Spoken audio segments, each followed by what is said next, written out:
Alright, this is my work in progress for my persuasive speech, the practice speech of the persuasive speech. I said speech so many times. Do you remember the days where masks weren't a thing? You'd only see masks worn by doctors and surgeons in the emergency room.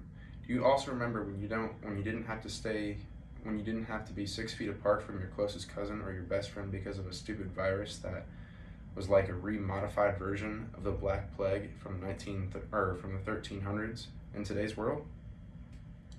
Do you remember that strong, unbreakable connection with family you once had? I don't know about you, but I sure as hell miss when it was okay to hug my grandma.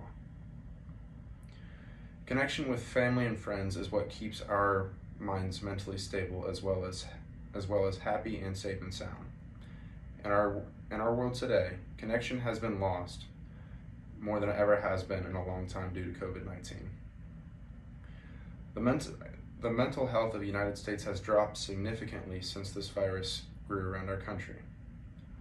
According to the Center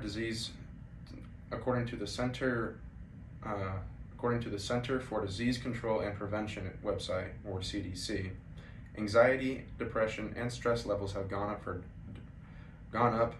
for adults, resulting in a 13.3% increase in substance abuse for coping, as well as 15% increase in suicidal thoughts in adults from ages 18 to 24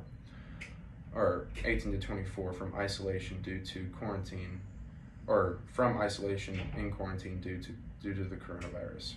These stats from the CDC show that our country's mental health has decreased in a way that is almost uncontrollable due to this unpredictable and surprising virus. With mental health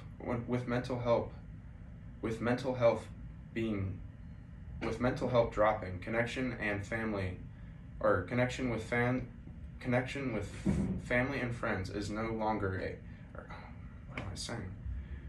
Connection with family and friends is no less than crucial to our mental well-being due to these lonely times. If you're like me, a young college kid who lives at home with his parents during breaks, it's fortunate to have at least family to stay with as a backbone during these sad times of being alone. Family means love that is unconditional, a home, a safe place for you. It's a place you can go when you don't have nowhere else to go. Care and love has you surrounded. That, for me at least, is the only kind of connection I still had during the beginning of this pandemic. And family did a good job of maintaining that good health, that good well-being mental state. But let's say you pick up the virus, which happened to me back in November of 2020, and you don't want to give it to your family. So you have to isolate yourself in your room for 14 days straight. Did I notice a mental health difference in myself during those 2 weeks? Yes, I definitely did. Being isolated for that long creates a strong appreciation for your everyday life. It was to the point to where even driving my car for a couple of miles would be a blast. Being alone for that long makes you miss your life a lot. And this is definitely a work in progress.